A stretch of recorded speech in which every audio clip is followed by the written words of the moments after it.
Hey everyone, welcome back to the channel where today I'm going to provide you with the as close as you can get to the ultimate Tiger Day experience without actually going to the museum. Now I understand for a lot of people the museum just isn't a place you can get to because, well, you don't live in the UK. That makes it difficult to get to. So what I'm going to do, I recorded as much as I could, and what you're seeing here is the mid-morning introduction to the arena, where you see support vehicles, scout vehicles, and you get a lecture of sorts from various individuals from the museum talking about what these vehicles were, what their roles were, who used them, how they were used, why they were used. It's very, very interesting. You learn a lot just not only from seeing these vehicles running, but also just hearing to the experts at the museum talk about them. Now, I was lucky enough to get into the press area, which is why I'm able to get footage of a chaffee like this coming out of the tank storage area, or tank waiting area, I should say. The Fury was in there, there was a Centaur, there was a Comet. Lots of very nice vehicles in very good shape were at Tiger Day, and they always are very, very well maintained, these vehicles. They're lovely to see. Now, there is a live stream that goes with this video, because between this arena demonstration and the afternoon demonstration I did a live stream of the museum, so I'm going to link to that in the description so you guys can see not just outside like this but inside as well. And I'm going to stop talking because I can imagine you don't want to hear me talking over these vehicles. So that's enough from me. I'll catch you at the end. Where we've got a little bit of a conflict from Chinese manned T-35s, also used by the French in what they call the China War.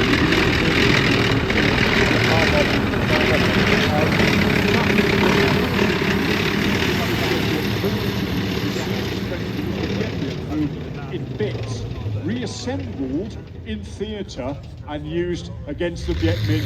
All of them were something that was knocked out, but it was a very, very impressive vehicle. It used with a number of armies around Europe. The Norwegians, for instance, had a 90mm gun put in, a bigger gun put in there, and that was in use up until the mid-1980s. So a very impressive bit of kit. You can see our lineup there of support nowhere near as common as the Jeep. They simply didn't have the reconnaissance vehicles, that's why they tended to rely on motorcycles and reconnaissance. So we can already begin to see that the war was almost a matter of economic production as well as battlefield competence. And yes, we'll remind of Japanese Kawasaki.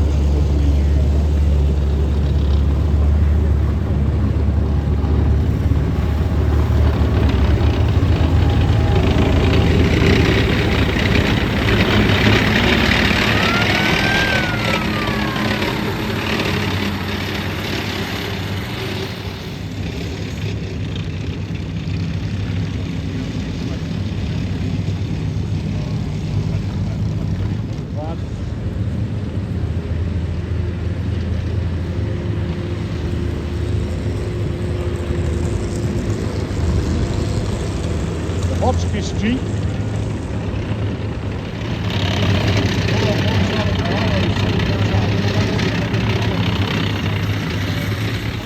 Quick firing, 6-pounder, 700 weight. 700 weight referring to the weight of the actual gun itself.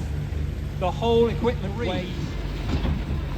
The number 1 is the detachment commander. The number 2 operates the breach. The number 3 lays in 5 the other 3 detachment members. Tiger! Point from left, right! 200 yards! Engage!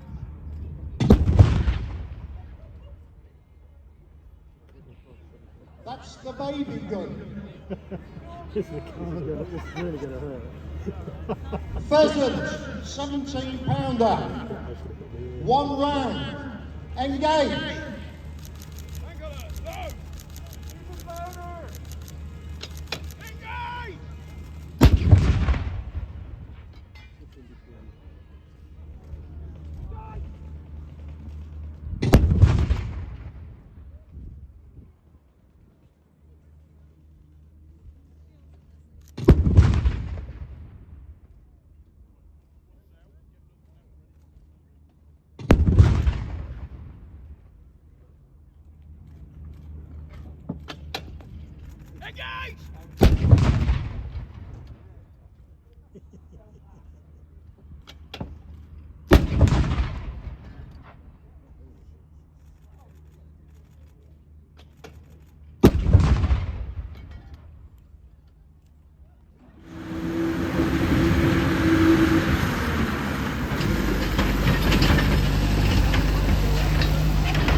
Sweep the Sherwoods out of that position.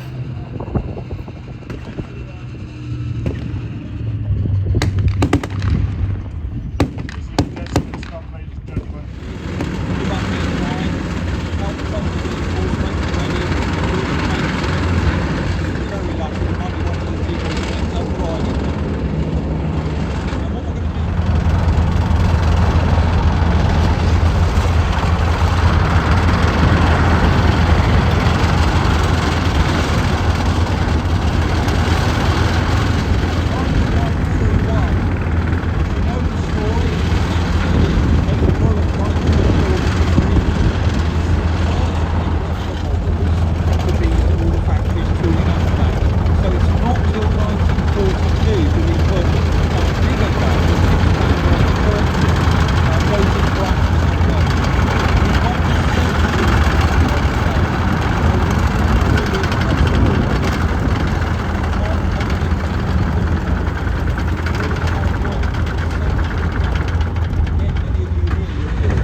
firing discarded sabot from that gun. In other words, that pot again, with the slug of metal in it, tungsten metal, that's got better penetration than the gun on the Panther. So this was a cracking unit. It's the last of those tanks.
So there you go, guys. That is the arena experience, and what you saw there was all the footage I captured, unedited. That is exactly what you will see when you go to Tiger Day. Once the vehicles are finished running around the arena, they let you in so you can get up close and personal to these vehicles. The gentleman you're seeing on screen now, he is one of the workshop members at the Tank Museum, and he has been in a couple of the Tank Museum's videos, so you may recognize him from there. I made sure I was the last person to leave the arena when the museum was closed because I wanted to have every minute I could with these vehicles. So there you go, guys. That is the Tiger Day experience at the Bovington Tank Museum.